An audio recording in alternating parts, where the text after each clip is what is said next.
Hello दोस्तों, एक बार आपका फिर से स्वागत है आपके YouTube channel study my way में। जैसा कि दोस्तों हम सब जानते हैं, अपन ने क्या कर रखा है, जो जनरल स्टडीज़ के अलग अलग डिफरेंट टॉपिक्स हैं, चाहे मैं बात करूं इंडियन हिस्ट्री की, इंडियन ज्योग्राफी की, इंडियन पॉलिटिक्स की, सभी टॉपिक्स को अपन टॉपिक वाइज कवर कर रहे हैं। अभी अपन जो हाल फिलहाल जो पढ़ रहे हैं वो अपन दोस्तों पढ़ रहे हैं इंडियन ज्योग्राफी के अंदर जो टॉपिक है, काफ़ी लेंथी टॉपिक है, फिजिकल ज्योग्राफी ऑफ इंडिया, भौतिक प्रदेश, भारत के भौगोलिक प्रदेश या भौतिक प्रदेश, उस टॉपिक को अपन पढ़ रहे हैं। तो अपन ने 70% कवर कर लिया है। अब 2-3 वीडियोस और आएंगे और उसके अंदर अपना ये पूरा कंप्लीट हो जाएगा।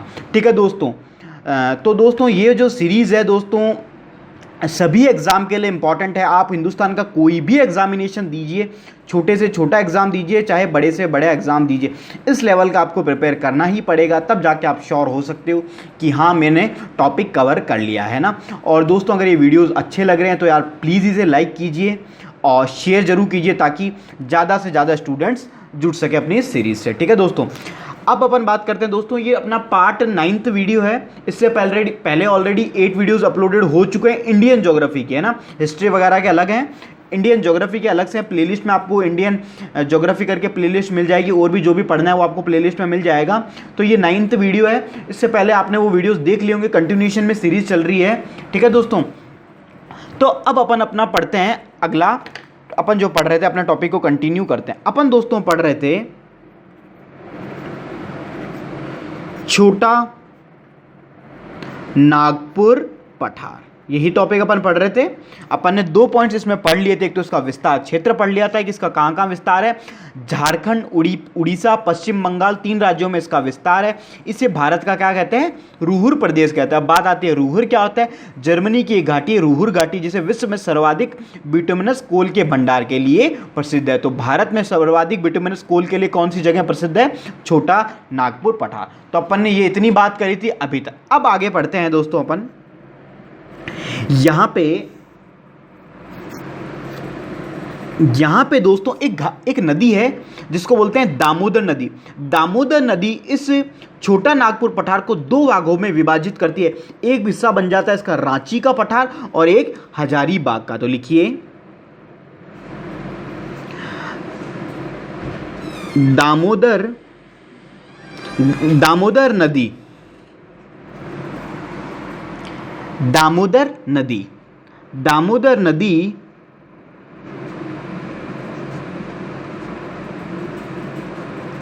छोटा नागपुर पठार को 2 भागों में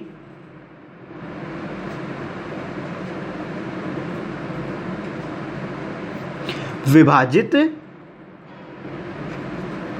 करती है। पहले की मैं बात करूं तो क्या है, रांची पठार, और सेकंड है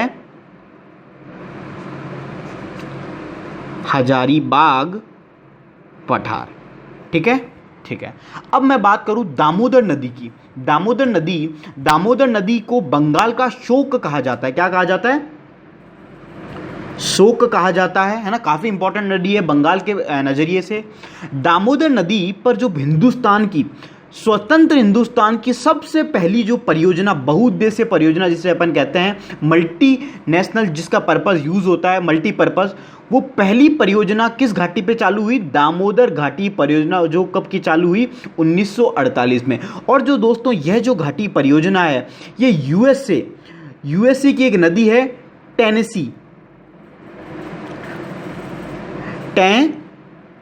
टेनेसी नदी घाटी परियोजना उस पर आधारित थी। तो लिखिए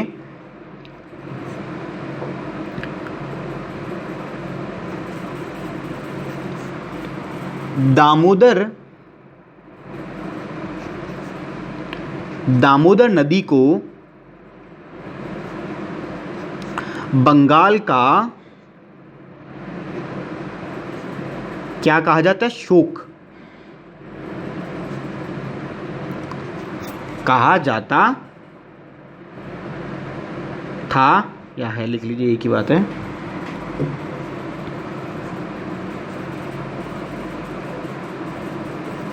दामोदर नदी पर स्वतंत्र भारत की सबसे पहली परियोजना,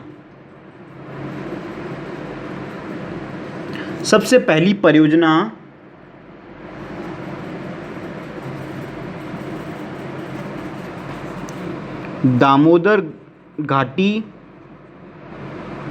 परियोजना 1948 में कब प्रारंभ की गई? 1948 में प्रारंभ की गई। ठीक है, दिख रहा है ना आपको? ठीक। फिर अब लिखिए, ये कौन सी नदी पे आधारित है? यूएसए की टेनेसी नदी घाटी परियोजना पे। ये जो घाटी परियोजना है, तो लिखिए दामोदर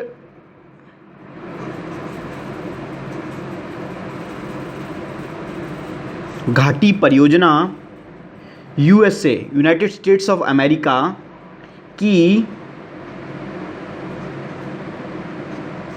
टेनेसी नदी घाटी परियोजना पर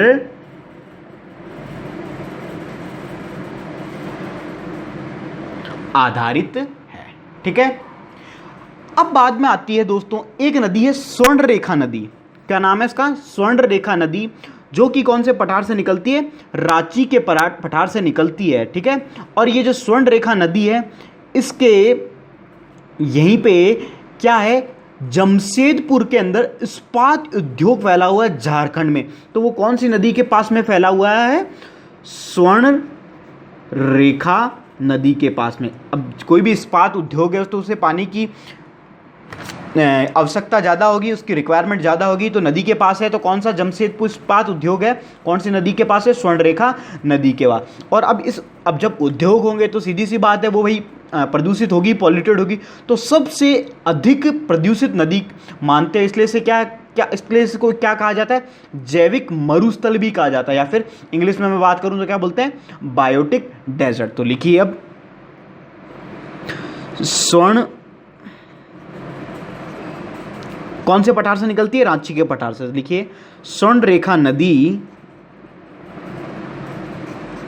रांची पठार से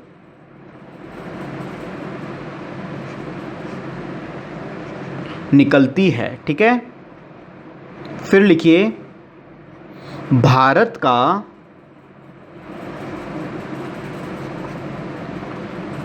सबसे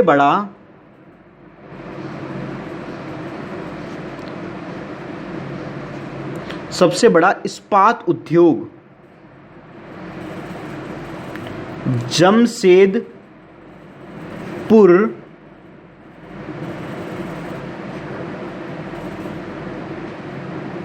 इस्पात उद्योग कहां पे है? झारखंड में स्वर्ण रेखा नदी के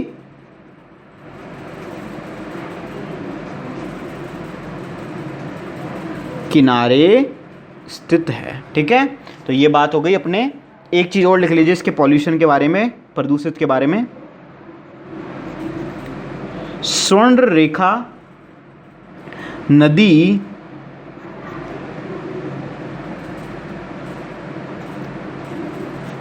अत्यधिक प्रदूषित होने के कारण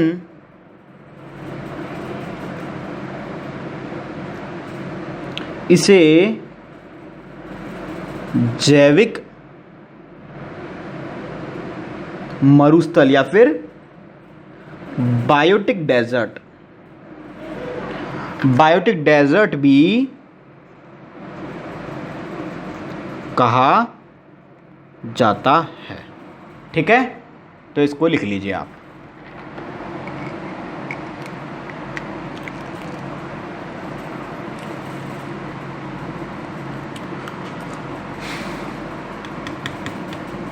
ठीक है, तो तो ये बात हो गई दोस्तों अपने छोटा नागपुर पठार की। ठीक है, छोटा नागपुर पठार अपना कंप्लीट हो गया। अब अपना अगला टॉपिक पढ़ते हैं शिलोंग का पठार।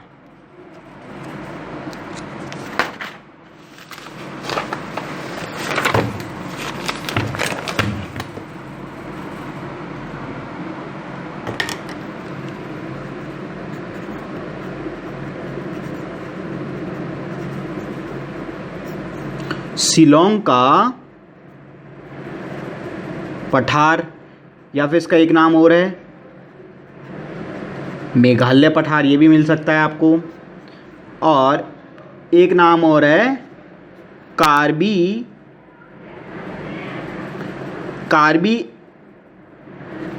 एंगलोंग पठार।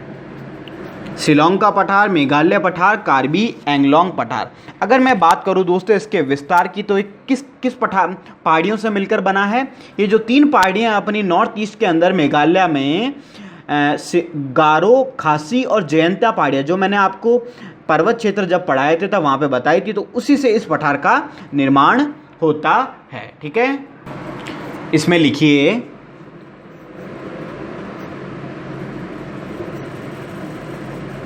यह पठार गारो, खासी तथा जयंतिया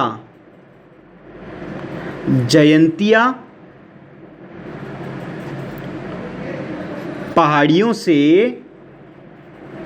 मिलकर बना है। ठीक है, तो ये इसका विस्तार हो गया। अब मैं बात करूं शिलोंग का जो पठार है दोस्तों, वो जो अपना मुख्य प्रायद्वीपीय पठार से एक भ्रंश है, उसको बोलते हैं मालदा भ्रंश। क्या बोलते हैं? मालदा भ्रंश का मैंने बताया था कि जो हिस्सा आपको पहले बताया था कि इस तरीके से अलग से उठ जाए, है ना, उसको अपन क्या बोल देते हैं? भ्रंश, है ना। तो ये जो मुख्य प्रायद्वीपीय पठार है, जो मुख्य प्रायद्वीपीय, ये जो इस तरीके से अपना भारत है, ये जो मुख्य प्रायद्वीपीय पठार जिसको अपन बोलते हैं, उससे अलग है ना। तो किससे अलग, इसको किसके द्वारा अलग होता है? मालदा भ्रंश या राजमहल गारो भ्रंश द्वारा अलग हुआ है ना।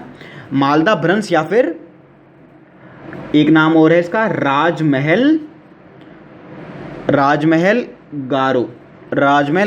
गारो भ्रंश। तो लिखिए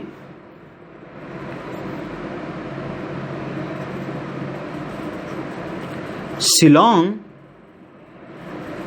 पठार मुख्य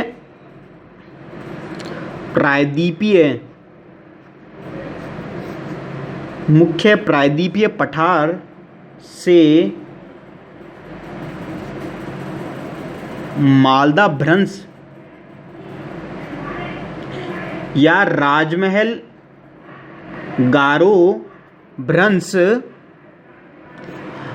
द्वारा अलग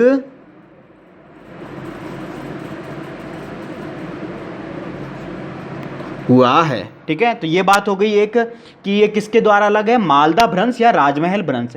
अब बात आती है शिलोंग के पठार की दोस्तों। सबसे ऊंची चोटी है नोकरेक, और नोकरेक मैंने आपको वहां बताया था, तब भी बताया था क्या है? एक जैव संरक्षित क्षेत्र है। तो इसको लिखिए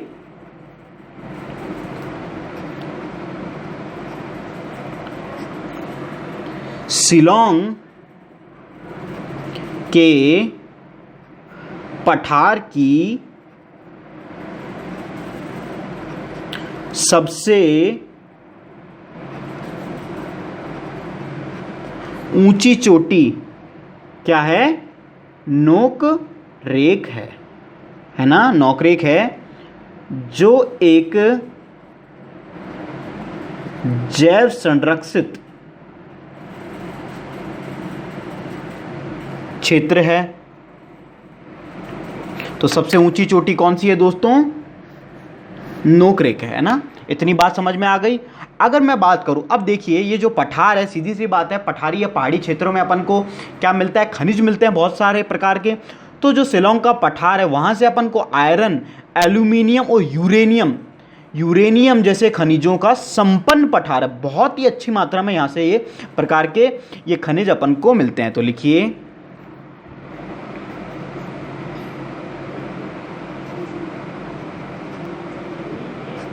शिलोंग का पठार आयरन, एल्यूमिनियम एंड यूरेनियम जैसे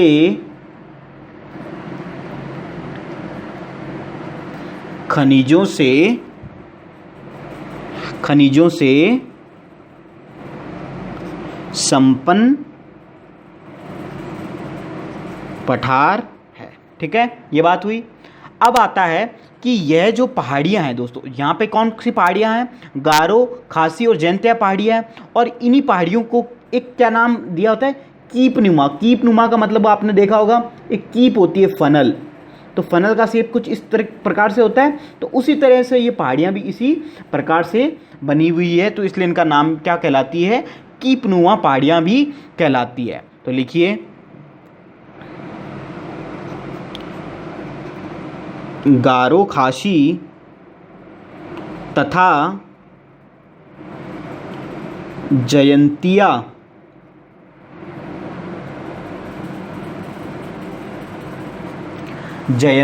पहाड़ियाँ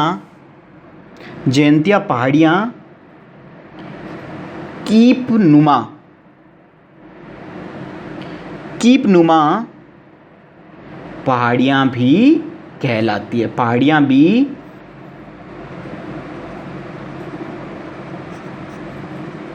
कहलाती है। तो आपसे दोस्तों क्वेश्चन पूछा जा सकता है, कीपनुमा पहाड़ियाँ कौन सी कहलाती है? गारो, खासी, जयंतिया, और भी आपसे पहाड़ियाँ पूछी जा सकती है, महान हिमालय, वृहद हिमालय, हिमाचल, तो कौन सी कहलाती है दोस्तों? गारो, खासी और जयंतिया पहाड़ियाँ। अब एक बात समझ में, एक क्वेश्चन आता है, काफ़ी इंपॉर्टेंट क्वेश्चन है, जो दोस्तों यहाँ का जो ये पठार है, इसका नाम मेघालय कैसे पड़ा? इसका नाम मेघालय कैसे पड़ा? तो दोस्तों यहाँ पे एक प्रशासनिक अधिकारी थे, एक आईएएस ऑफिसर थे, जिनका नाम था साइकिया। क्या नाम आपको याद रखना है? शिवा प्रसाद साइकिया। उन्होंने ये जो इलाका है उसका नाम क्या रखा? मेघालय। मेघ मतलब यहाँ बहुत ज़्यादा बरसात होती थी, इसलिए क्या रख दिया यहाँ पे, मतलब मेघों का अंचल रहता है, तो मेघालय टाइप हो गया ना, तो इसलिए इन्होंने क्या रखा इसका नाम? मेघालय। तो ये मेघालय शब्द किसने रखा? शिवा प्रसाद साइकिया, एक प्रशासनिक अधिकारी, दैट इज आईएएस ऑफिसर थे वहाँ पे। तो लिखिए,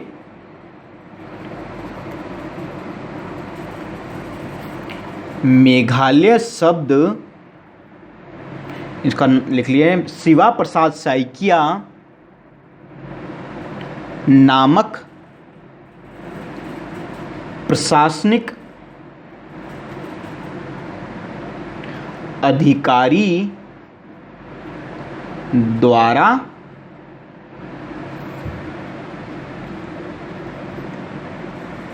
दिया गया। ठीक है,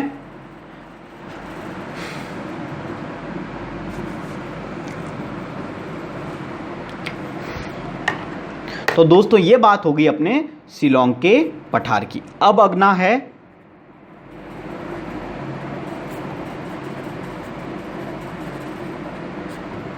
दक्कन का पठार। अगर मैं दक्कन के पठार की बात करूं तो दोस्तों ये त्रिभुजा आकार है, मतलब ट्रायंगल के आकार का पठार है, जो भारत का सबसे बड़ा पठार कहलाता है। तो लिखिए, यह पठार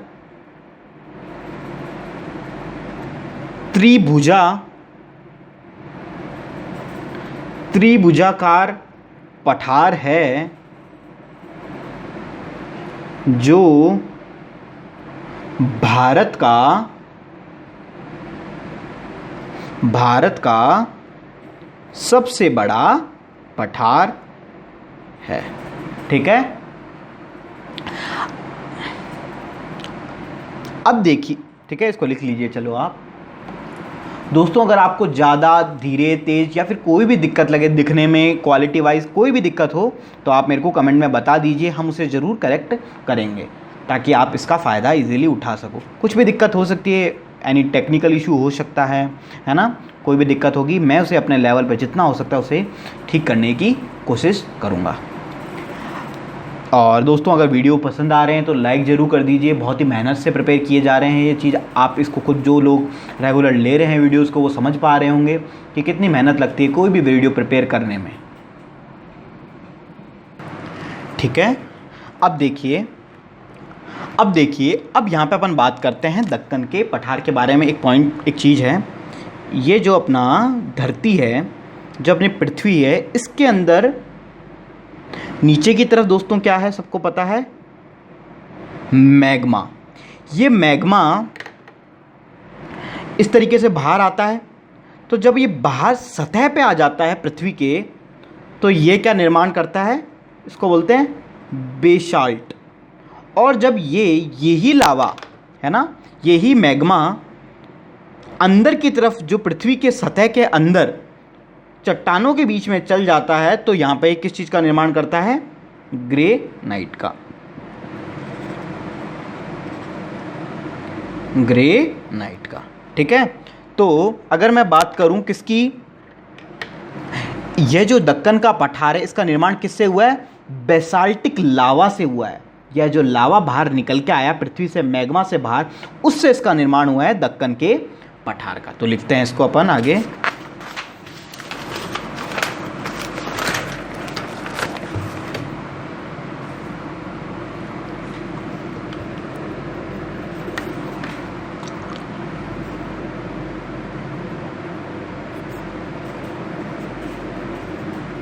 इसका निर्माण बेसाल्टिक लावा के विस्तार से हुआ है। ठीक है, तो ये बात आप लिख लीजिए। ठीक है, अब आगे चलते हैं। मैं बात करूं दोस्तों, बेसाल्टिक लावा का जब विखंडन होता है, जब वो टूटता है, तो वो कौन सी मिट्टी का निर्माण करता है दोस्तों, काली मिट्टी या फिर काली मृदा का निर्माण करता है, जो कि बहुत ही उपजाऊ मिट्टी मानी जाती है अपने कृषि के संबंध में या कृषि से रिलेटेड। तो लिखिए,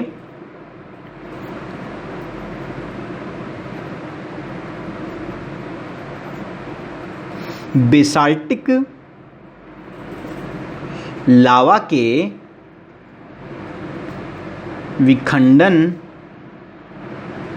विखंडन से काली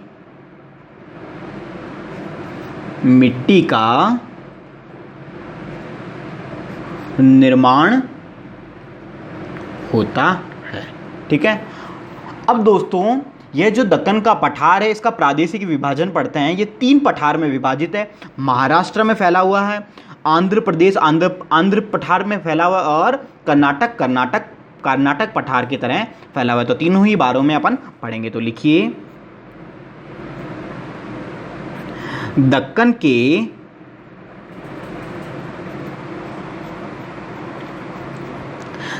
के पठार का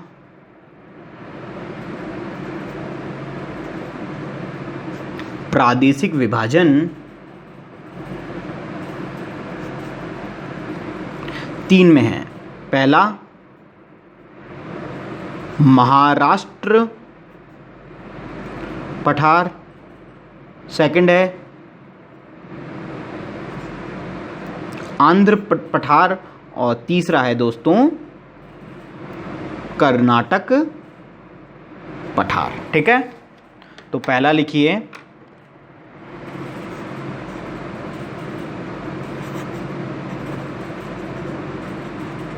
महाराष्ट्र पठार। अब देखिए, जो दक्कन का पठार है, दक्कन के पठार का जो सर्वाधिक विस्तार है वो दोस्तों महाराष्ट्र में इसका सर्वाधिक इसका विस्तार है। इसीलिए जो महाराष्ट्र में सबसे ज़्यादा मिट्टी पाई जाएगी, वो कौन सी मिट्टी पाई जाएगी, काली मृदा पाई जाएगी, काली मिट्टी पड़ी जाएगी। और दोस्तों जो काली मृदा या काली मिट्टी होती है वो दोस्तों कपास की खेती के लिए बहुत ही उपयोगी होती है, जिससे कपास की खेती बहुत अच्छी होती है। इसीलिए इसका एक नाम और मिलता है, जिसे क्या बोला जाता है, काली कपासी मिट्टी। क्यों पड़ा, इसके पीछे लॉजिक समझ में आया, क्योंकि कपास की खेती के लिए बहुत इंपॉर्टेंट है। और काली कपासी भी बोलते हैं, या फिर इसका एक नाम और मिलता है रेगूर मिट्टी, रेगूर मिट्टी या मृदा, तो ये इसका एक नाम मिलता है, इसको रेगूर मिट्टी भी कहा जाता है। तो लिखिए दक्कन के पठार का सर्वाधिक विस्तार कहाँ है दोस्तों? महाराष्ट्र में है। इसीलिए काली मिट्टी सर्वाधिक महाराष्ट्र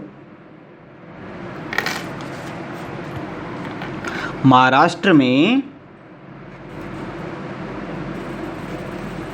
पाई जाती है। काली मिट्टी किस लिए उपयोगी है? कपास की खेती के लिए। लिखिए काली मिट्टी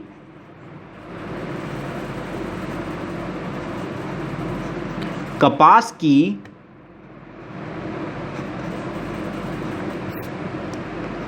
की खेती के लिए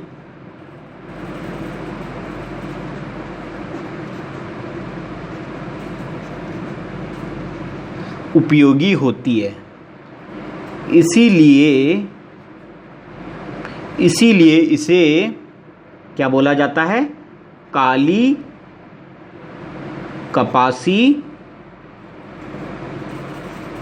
कपासी मिट्टी या फिर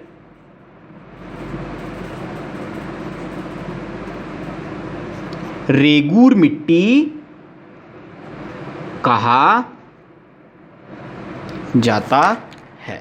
तो इसको अंडरलाइन कर लीजिए, काली कपासी मिट्टी या फिर रेगूर मिट्टी कहाँ पे मिलती है दोस्तों? महाराष्ट्र के पठार में मिलती है। क्यों मिलती है? क्योंकि दक्कन का पठार का जो सर्वाधिक विस्तार है वो महाराष्ट्र में पाया जाता है। अब बात आती है काली मिट्टी की। अपन कुछ विशेषताओं के बारे में बात करते हैं। जो दोस्तों काली मिट्टी है, काली मिट्टी क्या होती है? नमी रोकने में बड़ी सक्षम होती है, नमी को बहुत जल्दी रोक सकती है, मतलब पानी के मॉइस्चर कंटेंट है उसको बहुत, उसकी क्षमता बहुत अच्छी होती है। इसलिए है ना, जो जब सूखा या शुष्क हो जाता है ये मिट्टी, तो इसके अंदर बड़ी बड़ी दरारें पड़ जाती होगी। अगर आपने कभी फोटोज देखी हो, मूवीज़ के अंदर देखा हो कि खेतों के अंदर बड़ी बड़ी गड्ढे पड़ गए हैं, वो कौन सी मिट्टी होती है दोस्तों? वो काली मिट्टी की फोटो होती है, या फिर काली मिट्टी के जो पिक्चरों में आपको दिखाया जाता है मुंबई के आसपास के क्षेत्रों में, तो वहाँ बड़ी बड़ी दरारें कहते हैं। तो इस प्रकार की जब दरारें पड़ जाती है सूखे होने पर, तो ये किस तरीके से लगती है? जैसे कोई जुता हुआ खेत हो, है ना, जुते हुए खेत की तरह लगती है। तो इसलिए इसे क्या कहते हैं? जुताई वाली मिट्टी भी कहते हैं, मतलब स्वतः जुताई हो जाती है, तो इसे क्या कहा जाता है? स्वतः जुताई वाली मिट्टी भी कहा जाता है। ठीक है दोस्तों, तो लिखिए काली मिट्टी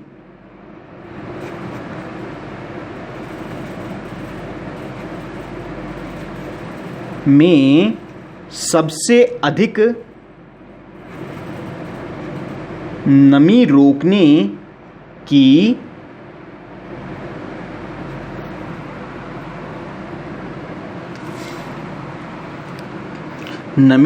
की क्षमता पाई जाती है। शुष्कता या सूखे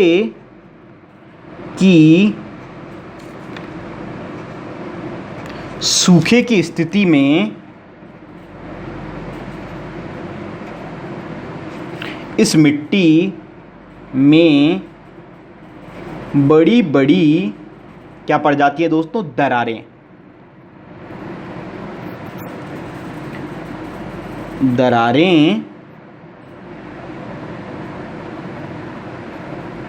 पड़ जाती है। इसलिए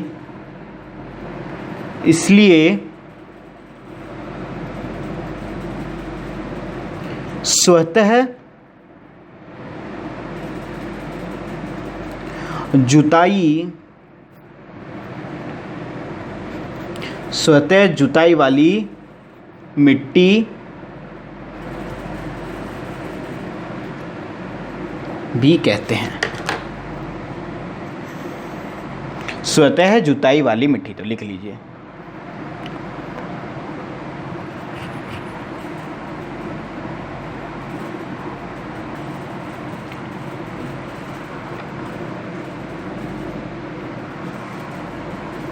अब देखिए दोस्तों, महाराष्ट्र में एक पठार स्थित है जिसे बोलते हैं कांस का पठार, है ना। इस कांस के पठार में जंगली फूलों की जो प्रजाति है के लिए बहुत ज़्यादा ये प्रसिद्ध है, और इस जंगली फूलों की प्रजातियों की वजह से जो यूनेस्को है इसने इसे विश्व विरासत सूची में शामिल कर लिया था। और दोस्तों इसे विश्व विरासत सूची में कब शामिल किया गया?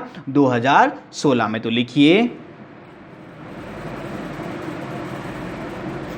महाराष्ट्र में स्थित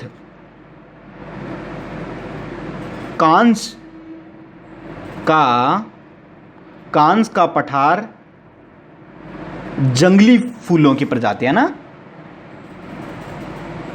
जंगली फूलों की प्रजातियों के लिए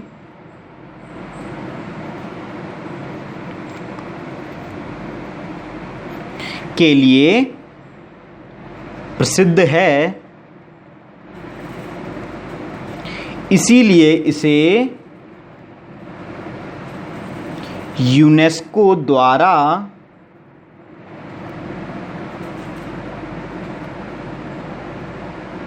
विश्व विरासत सूची में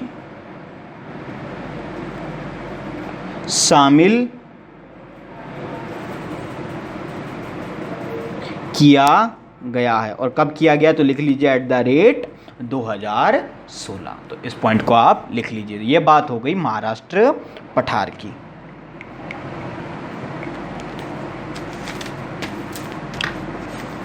अब लिखिए फटाफट, इसको पॉज करके भी आप लिख सकते हो, कभी भी आपको जल्दी वगैरह लगे तो कोई दिक्कत नहीं है। इसलिए मैं रिकॉर्डेड वीडियोस में थोड़ा सा अपन चीज़ें जल्दी कवर कर सकते हैं, और आपके हमेशा काम भी आते हैं और टाइम की बचत हो जाती है। अब लिखिए, सेकंड है आंध्र पठार। आंध्र पठार, अब मैं बात करूं आंध्र पठार में दोस्तों एक नदी है कृष्णा नदी।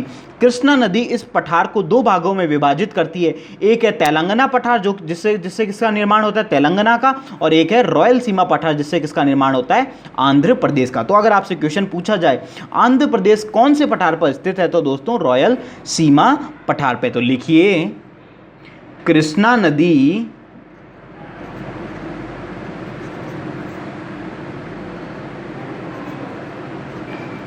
इस पठार को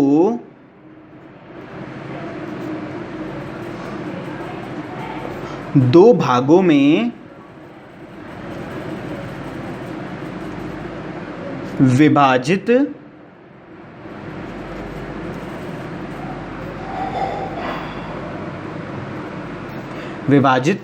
करती है। पहला कौन सा है दोस्तों? तेलंगाना पठार। और तेलंगाना पठार कहाँ पे होगा? तेलंगाना में होगा, सीधी सी बात, तेलंगाना। ठीक है।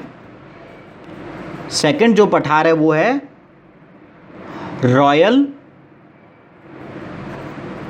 रॉयल सीमा पठार। और रॉयल सीमा पठार पे कौन सा अपना स्टेट स्थित है? आंध्र प्रदेश। तो ये क्वेश्चन इंपॉर्टेंट है। तेलंगाना से तो चलो पता चल रहा है कि तेलंगाना होगा, लेकिन रॉयल सीमा पठार किस पे है? आंध्र प्रदेश पे।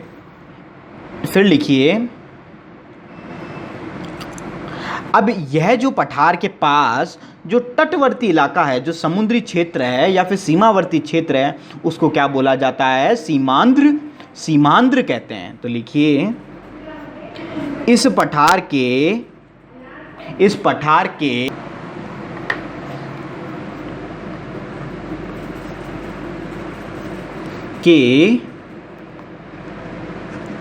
तटवर्ती या सीमावर्ती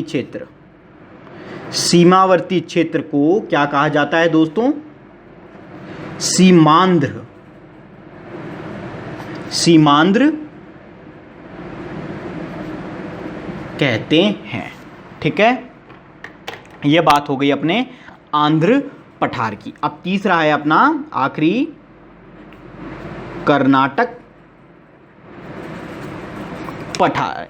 अब इसमें लिखिए, यहां पे दोस्तों एक नदी है कावेरी नदी। कावेरी नदी इसको दो भागों में विभाजित करती है, न्यू मैंगलोर पठार और मैसूर पठार। और बात करूं मैसूर पठार की दोस्तों, तो वो कौन से वृक्षों के लिए प्रसिद्ध है? चंदन के वृक्षों के लिए प्रसिद्ध है। तो जितने भी जो चंदन से रिलेटेड कार्य होते हैं वो कहां से होते हैं? मैसूर के पठार से होते हैं। तो लिखिए इसमें, इस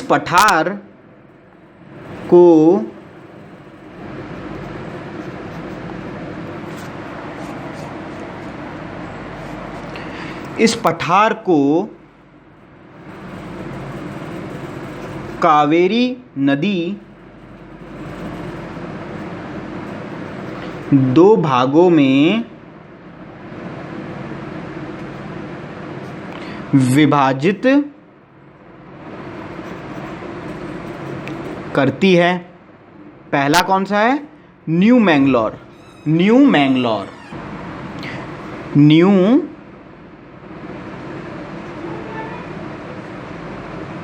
न्यू मैंगलोर पठार। ठीक है, और सेकंड कौन सा है दोस्तों? मैसूर पठार। ठीक है, फिर वो चंदन वाला पॉइंट लिख लीजिए, मैसूर का पठार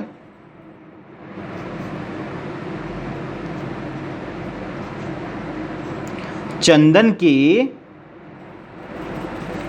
वृक्षों के लिए प्रसिद्ध है। ठीक है, तो कौन से वृक्षों के लिए प्रसिद्ध है? चंदन के वृक्षों के लिए प्रसिद्ध है। तो दोस्तों यह अपना जो पठार, प्रायद्वीपीय पठार का जो भाग था वो पूरा मैंने कंप्लीट आपको करवा दिया है। अब एक छोटा सा टॉपिक है, उसको अभी कवर करते हैं। 5 मिनट का टॉपिक रहेगा कि मैदान क्या होता है, मैदान में अपन कैसे कैसे मैदान को विभाजित करते हैं, पठार किस क्षेत्र को बोलते हैं, पर्वत किसको बोलते हैं, पहाड़ी किसको बोलते हैं। इस तरीके से पर्वत, पहाड़ी और पठार का और मैदान का भाग भारत में कितना कितना परसेंटेज है उसको अपन बात करते हैं। ईजी सा टॉपिक है, आप इसको लिख लीजिए। तो ये टॉपिक कंप्लीट हो गया है ना। अब ये अपना टॉपिक कंप्लीट हो गया है। आप अलग से करके लिखिए, अलग से, और इसमें सबसे पहले लिखिए मैदान। ठीक है, अब इनकी समुद्र तल से ऊंचाई कितनी होनी चाहिए वो वाली चीजें अपन लिखेंगे कि आपका कोई चीज कवर ना छूट ना जाए। ठीक है, तो लिखिए समुद्र तल से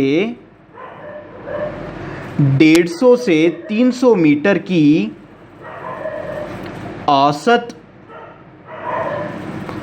ऊंचाई पर स्थित समतल भूभाग को क्या कहते हैं दोस्तों? मैदान कहते हैं। सिंपल से तो आपको याद रखना, 150 से 300 मीटर मैदान कहते हैं। ठीक है, तो ये बात हो गई मैदान की। तो 150 से 300 मीटर की जो ऊंचाई पे है वो मैदान। फिर अगला लिखिए पठार किसको बोलेंगे? वैसे बता रखा है, ये सब आप एक मतलब ऊंचाई के आधार पे लिख लीजिए। 300 से 600 मीटर की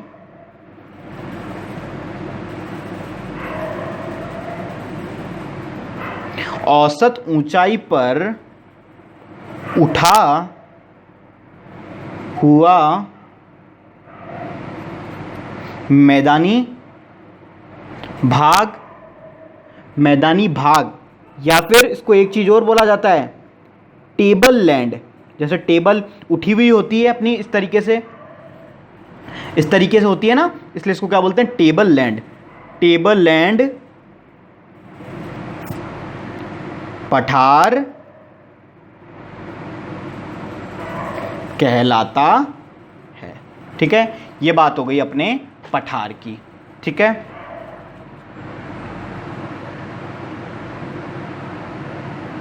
अभी मैं इसको डायग्राम से भी बना दूंगा ना, एक बार आप पहले लिख लीजिए। अब मैं आपको एक बार डायग्राम से सारा बता देता हूँ, फिर आपको नोट्स एक साथ समुद्र ये सारे एक में ही आ जाएंगे। ये अपना समुद्र तल, ये अपना मैदानी भाग, ये अपना पठारी भाग, ये पहाड़ी भाग, और ये है अपने पर्वत।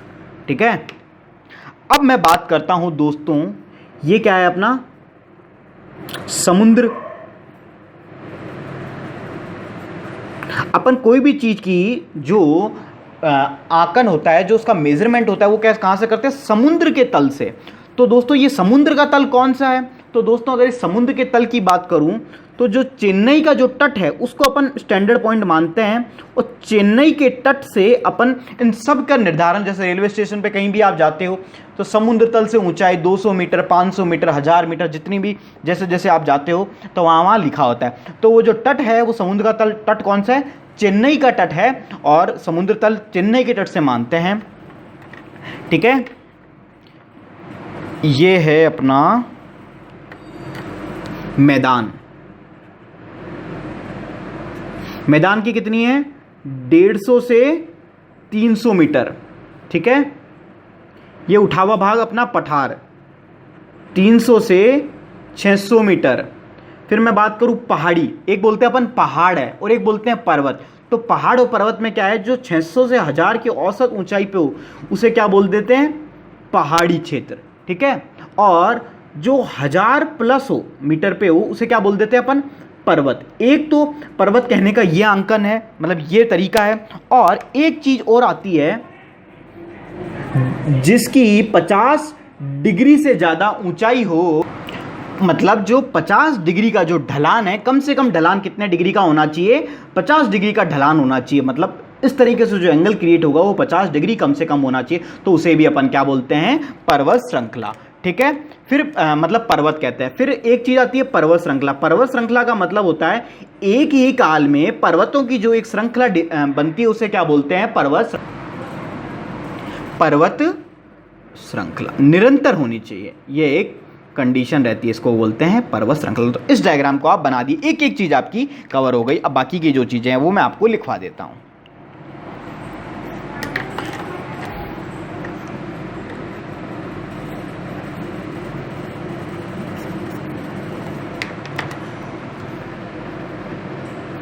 $600 से, इसको आप पॉज करके बना लीजिए, मैं फिर इसके बाद कंटिन्यू कर लीजिएगा आप।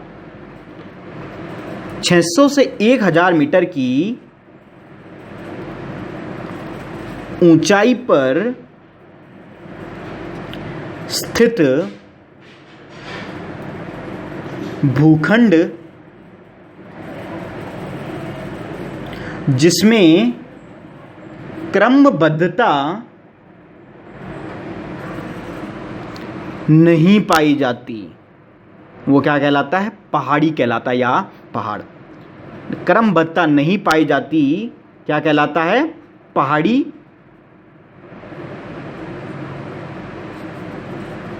कहलाता है। ठीक है, ये बात हो गई पहाड़ी की। फिर अगला पर्वत। पर्वत में लिखिए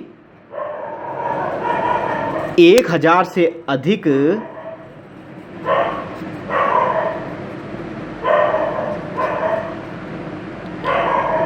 1000 से अधिक ऊंचाई पर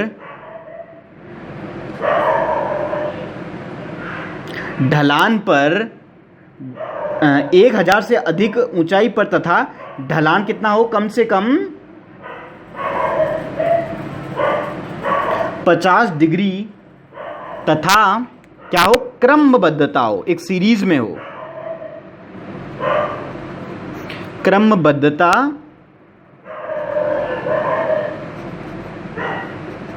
क्रमबद्धता पाई जाती है, क्या कहलाता है?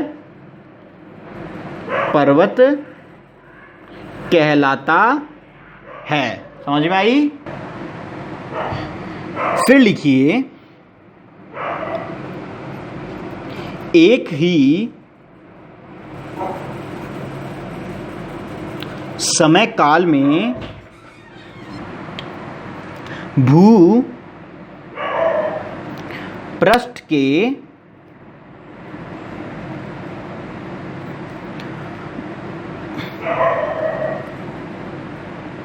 बहुत बड़े भाग का उत्थान पर्वत क्या कहलाता है? पर्वत श्रृंखला कहलाता है। ठीक है, तो ये बात हो गई अपने पर्वत श्रृंखला की। अब फाइनल एक पॉइंट लिख लीजिए, जो भारत के अंदर कितना कितना प्रतिशत क्या क्या है। अगर मैं दोस्तों बात करूं पर्वत की, तो पर्वत भारत में है अपने 8% भाग पर्वत का है। पहाड़ी की मैं बात करूं तो भारत में 18% भाग पहाड़ी क्षेत्र है।